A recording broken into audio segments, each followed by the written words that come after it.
Hey there, welcome to the REI Conversion Podcast, where each episode we discuss strategies and digital tools to help you launch, automate, and scale your real estate investing business. Learn how to run your investing business remotely, find out ways to automate your business to better utilize your time, and learn what other successful investors are implementing so you can get to the next step closer to your investing goals. And I'm your host and founder of REI Conversion, Jesse Kwong. Hey, how's it going? It's Jesse here of the REI Conversion Podcast Show. I've got a special guest with me today. His name is Abdiel. He's going to be sharing his story as a land investor, and he's only 25. So he's going to be sharing some of his mistakes and his journey along the way and how he's sort of working and helping other land investors. So sit back, enjoy this show, do take notes. But before we get started, this show is brought to you by REI Conversion. If you are looking to scale and systemize and streamline your land investing business, get started with your mailing as well. Make sure you check out REI Pebble at reiconversion.com/pebble. We not only help you with your mailing, but also managing your lead. You can manage your team inside of there, and you can generate documents on the fly. It is an entire system to really help you centralize your land investing business so you're working out of one system, whether data is coming in or data is out. And that's how we scale and streamline a land investing business. So if you're interested, go ahead and book a free demo with me. If you head over to reiconversion.com/pebble, I'll see you on that call. Other than that, enjoy the show. Cheers. Hey, how's it going? It's Jesse here of the REI Conversion Podcast. I've got a special guest. His name is Abdiel. Abdiel, how you doing? I'm doing good, man. How are you?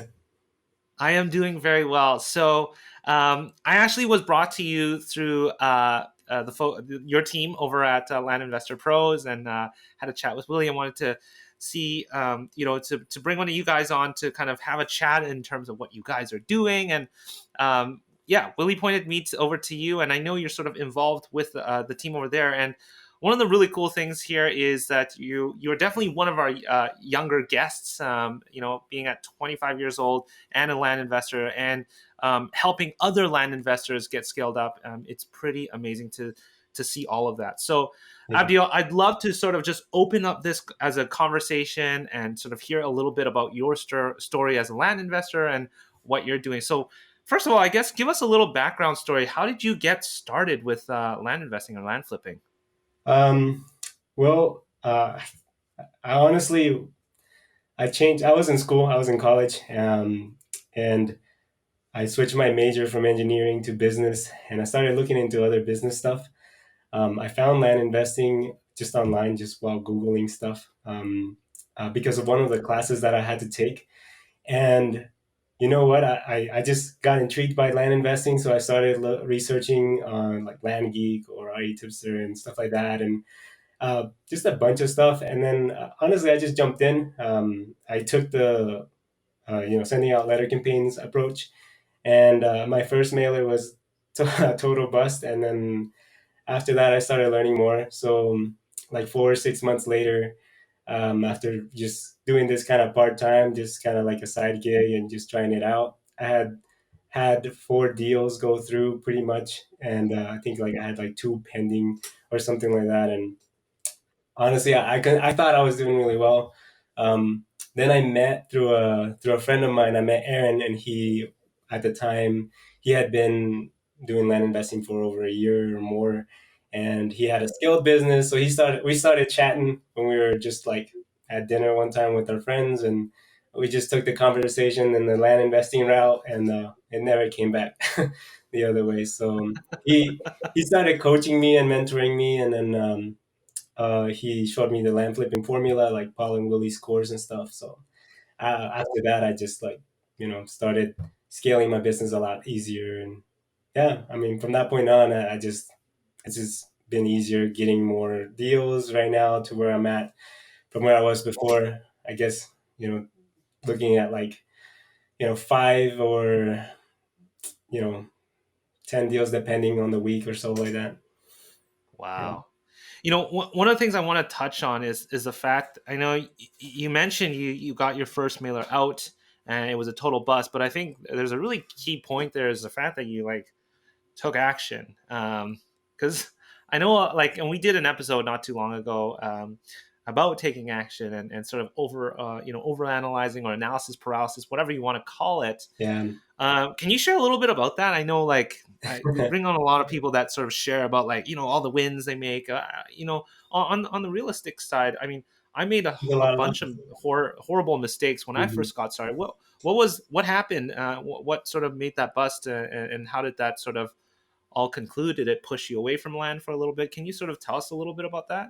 Well, I guess I've always just been a doer. And like you honestly, I got to the point where I was researching stuff, and I was like, I literally got to the point where I either had to buy a course or I had to just go out there and try it myself. And I was like, you know what? Let me see what happens. So I spent like $500 or something like that on a letter campaign, and yeah, I just didn't know what I was doing. I didn't know how to price my offers. I didn't know how to look at a market and say, yeah, this is a good price point for an offer or something like that, or this is a good area. I didn't know how to look at the numbers and make them at least work in my favor a little bit. If that makes So sense. was it more of a numbers issue that you just, I'm assuming you did blind offers or some sort of an offer letter Yeah, campaign, and you totally got the wrong numbers, I guess, to say yeah, the least. yeah. I Got was you. definitely aiming too low, and I just got a lot of hate back. I just didn't like it at all. They were, and it's like I don't know how many letters it was, but I think it was like 800 or something like that. And yeah, honestly, after that, I stopped doing big letter campaigns. I just kind of kept it short, and I started. I guess that's where I started being more analytical, and I wanted to learn the analysis part a lot better. You Yeah, know, coming that's from really engineering, I just wanted to like I'm a numbers guy. I like numbers, and they really tell the truth, I think. So just looking at the numbers will help me at least work the market in my favor, to where I send out letter campaigns with the right price points, and then see what no, happens. I'm obviously not going to ask you, hey, how do you price your product? That's a whole different ball game. And if you're interested in what Abdiel does, we'll put it. We'll put his contacts at the show notes, and then we'll talk about it at the end of the show. But um, like, if you don't mind, I mean, how were you sort of pricing it before? And was it sort of you're just blanket pricing, and then now, how does that contrast to now? You're doing much smaller campaigns. In general, like, what does that typically look like in terms of pricing? If there's any way of even simplifying that for us. Yeah. So I mean, I kind of took it from Willie's course, and then I just uh, made it even smaller because a lot. I don't know. When I started out in the very beginning, I did mailers to like whole counties or like a big area, and just a Yeah, wide price point, just like a buckshot to this whole area, and hopefully something would land. Whereas if you go to a hot market where you can actually narrow down into a price point where there's a lot of data, that you can analyze and determine a good price point, you can really narrow it down to a specific small spot. So I'm sending out like 300, 500 letters with a specific, price point, and maybe three of those a week or so. wow, And yeah, it kind of just depends on well, my budget, my capital, and my investors, and then also what's coming right. in through the pipeline. Yeah, So you're focusing, you're pretty much like hyper targeting a certain area. You yeah, understand the numbers, so you don't really do anything until you know your numbers really well. I'm assuming you're looking at comps and yeah. reports and things like that to make sure that you understand the pricing really well. Is that correct? Yeah, I'm looking at all kinds of numbers, all the prices, whether it's on Zillow or LandWatch or the tax assessed value, Yeah. all of those Where, numbers. Yeah. where would you say is the best place to look for someone who wants to start looking at numbers a little bit more closely? Where's a good starting point, would you say? Well, I think, well, there's a couple of different approaches depending on the market. But for me, like for example, I'm in Florida and Arizona, but Florida has a ton of data on Zillow, so I use Zillow Right. for that. And it's honestly, I don't need to go and pay for something expensive or anything crazy to get comps. Zillow Yep. does a really good job of offering that information for free. Got you. Got you. Now, one of the things I know we sort of had a pre podcast chat here, just kind of understand your process. Yes, you're doing smaller mailers, and one thing that really blew me away was the fact that you're getting like you're doing 300 to 500 mailers, and how many deals are you getting out of 300 to 500 mailers typically? So it goes from like five or more. Like typically it's about that. Every once in a while I get like two deals, but that's actually kind of rare. On the rare side for me. But I do get like four or five deals out of each letter campaign. Wow, that is an incredible rate to be closing properties on. So, you know, you're a numbers guy. You're digging deep into the numbers. You're getting good results out of that. I'm assuming there must be a give here. I mean, are you pricing a little bit higher? How are you pricing? I mean, to be able to close on these deals, is that something? I mean, am I correct by saying that? Yeah, I mean, 20 to 30% of the projected market value is the rule of thumb that I go by at least, and that's what most people go by. Wow. Depending on the market, I'll see. Usually, I'll get some feedback, or I'll make some calls to some agents and see what's going on in that area. So just Sure. a local agent, a realtor, or whatever, um, and just get the pricing that they're seeing or whatever. But So did you? typically I do make an offer like closer to the 30 percentage, but that's when I know that the market is going up in value. So in the end, I still make a good return.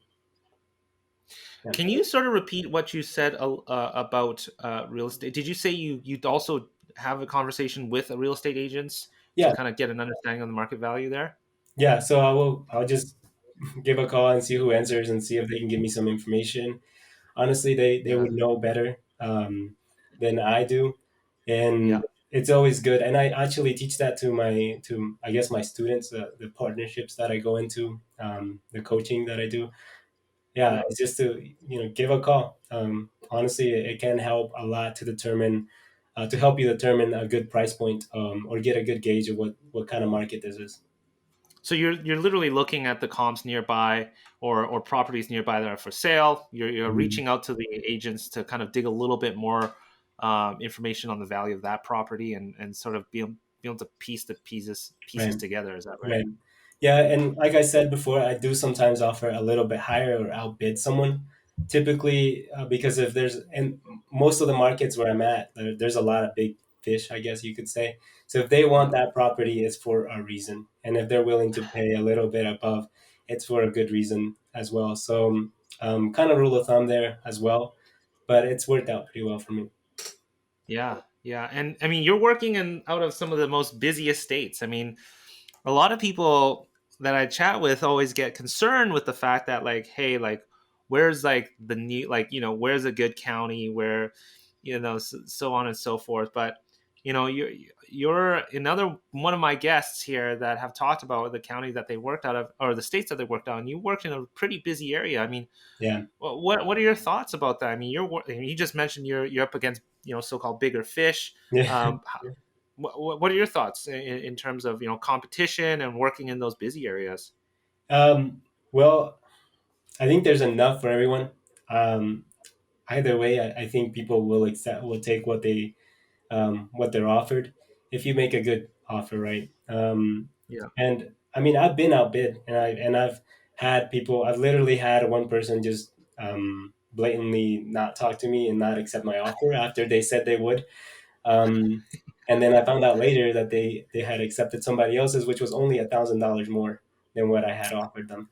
And honestly, they just wanted to take their money and go. They just didn't want to negotiate. So stuff like that happens, but really, there's enough out there for everyone, to grab onto. And I think as long as you put your chips on the table, you're gonna get something back. yeah. I mean, you're a testament to that. I mean, you're working out of two of the most popular states, Yeah. obviously, and you're. I mean, the amount of deals that you're getting for the amount of letters you're sending out is just Yeah. unbelievable. Now, coming this sort of segues a little bit into your letters. I mean, are you doing anything fancy schmancy in there? Like, No. I mean, you're sending out very few letters. Is it your typical offer letter? Yeah, it's my typical offer letter. I'm not putting like hello stickers on it or anything like that, like no Hello Kitty or anything like that. It's just simple, straight to the point. It's a purchase agreement with an offer, and it's just blatantly Yeah. telling them, "Hey, I want your property. This is how much I think it's worth, and here's a purchase agreement with the contingencies. You don't have to pay anything for the closing costs or anything like that. So just hit Yeah. me up, and then I'll That's close awesome. on you." Yeah, Now, what about you talked about a little bit about coming sort of bouncing back to this when you're negotiating, what's that like? I mean, you know that somebody has come in with, how do you, first of all, how do you find out that somebody comes in with a bigger offer, and then how do you kind of go back at that? Do you just blatantly on the phone tell them? Do you do it through email? A lot of us are kind of uncomfortable, uh, negotiating. in that situation to have to, negotiate. So what's that process typically like? How does that sort of play out? Yeah. So just like when I'm negotiating, I actually don't mind negotiating. And sometimes I try to negotiate down, which a lot of people are scared to do because they don't want to lose the deal. That's Which right. honestly works just fine, and I have done that a few times, not too often. Sometimes I just give way to see if they will budge, but if not, then they can have their way. But for the most part, I'm pretty lenient. I would say I try to like base.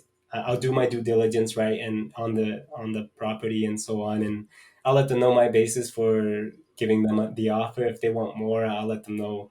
You don't have a roadway access or whatever I can find to negotiate and keep my margin. That way Right. I don't lose out on the potential money. Like opportunity cost is a big deal to me, right? So for that, and another is just like I've done door to door sales for pest control, Ah. and yeah, being upfront with people and talking to them face to face and stuff like that. I didn't do a good job at it, but it got me ready for this, which was over Yeah, the that's phone. right. And honestly, most people are either bluffing or they're just trying to get so a little bit extra, and it's never hard feelings or there's never anything like um, to me, I just don't look at it that way. I just I guess it's a take number a game shot at at the it. end of the day, Yeah, right? at the end of the game, it is a numbers game. I don't. That's all I keep in my head is just it's a numbers game. I negotiate. I try see where I can work things in, and if it Sure. doesn't work out, then I'll get them next time. You know.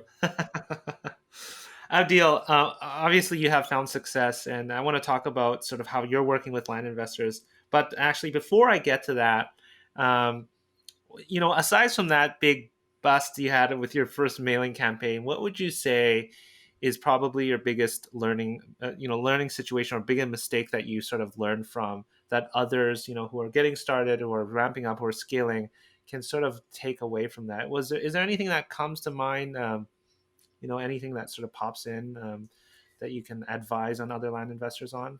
Um, I think one of the bigger things that I took away is networking, because as soon as I met Aaron, I got connected with Willie and with Paul, and I got I get a lot of information from Willie, like a lot of training just from knowing him and just working with him. And I honestly don't even talk to him that much. We just like just over text, but I just see what he does and then kind of just understand what he's trying to get at. So networking, getting to know other people in the business, and then also leveraging money, finding people that are willing to invest in you. I think Yeah. that's the best way to scale a business. At least with I know with my students, they come in with a lot of with well quite a bit of capital. Most of them, some of them not, but they still get the same results. The difference Right. is how fast they scale because of the accessibility that they have to capital. Um, so, that would be my Yeah. biggest take. Would be yeah, definitely look into. That's Yeah, really interesting. I've had now the last few guests who have talked about leveraging, capital, working with, people who may be able to partner or fund you. And it seems to be that this is a very common theme for people who want to scale. It is a numbers game at the end of the day. So, Abdul, I know that you work with land investors as well. Um, Can you sort of share with us a little bit? How do you sort of work with land investors? I know you're part of the land investor pro team. Um, you coach on that side of things, but how does that all sort of play out, and what do you typically do? So basically, I take care of the course and the coaching. It's a deal partnership. It's not really like I am coaching and I am helping you set up shop and teaching you my tips and tricks, I guess, my strategy at least, which does come heavily from the land flipping formula course, the land investing pros course. Yep. Um, so what I do is I do one-on-one coaching, deal partnerships with them. So I'll help you send out your first letter campaign, and with that includes analyzing a market, sending out the letter campaigns, the whole 9 yards. I'm teaching you how to scrub and everything. Like I'm on Zoom or whatever with you, teaching you how to do this thing for pretty much sometimes from scratch. Um, I also do like hourly consulting. I've done bigger companies. They typically have something specific for me to advise on or consult Yeah. on, so I do that.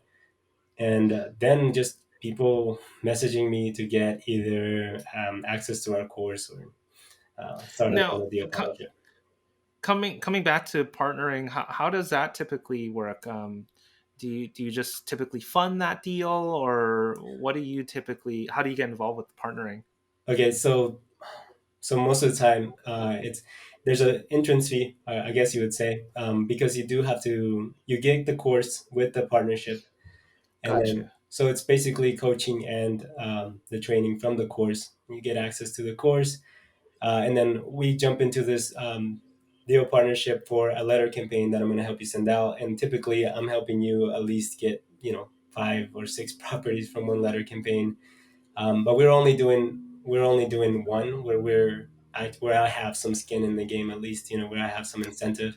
Yes, So right. I'm helping you through your first deal, set up shop, send out letter campaigns, acquire a property, put it out on the market it, and I'm going to help you market everything else as well that's coming in from that letter campaign.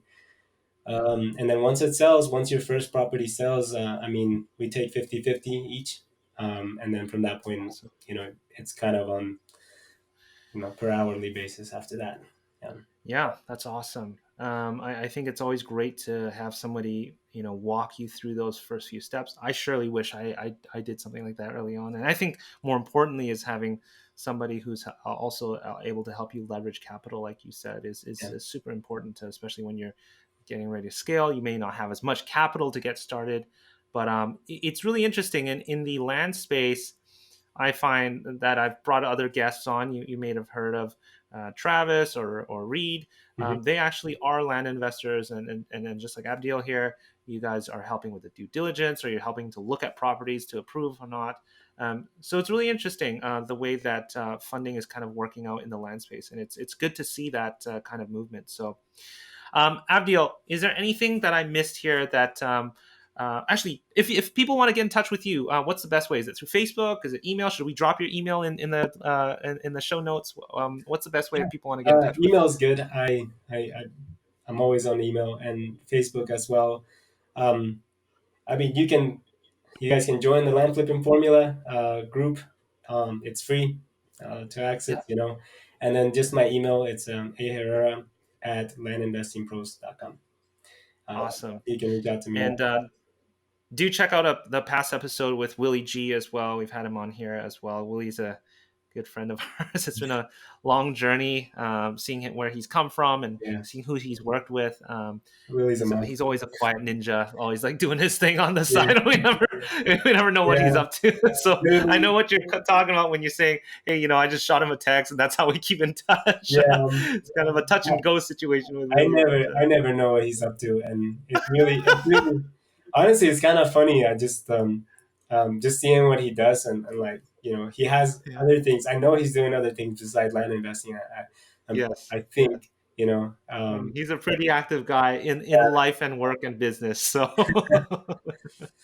yeah, Abdiel, we really appreciate your time. Is there anything last words you want to share or piece of advice um, with the audience here? honestly, just get out there and try. Invest in your education.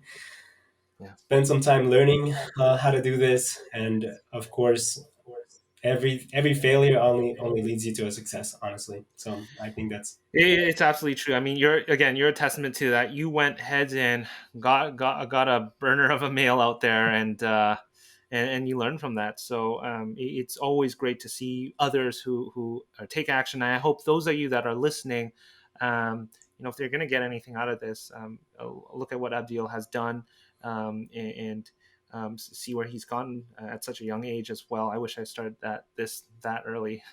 But anyways, Abdiel, we really appreciate you coming on this show, sharing your story, your experiences, and we hope to have you back on. But thanks very much again. okay. Thank you. Cheers.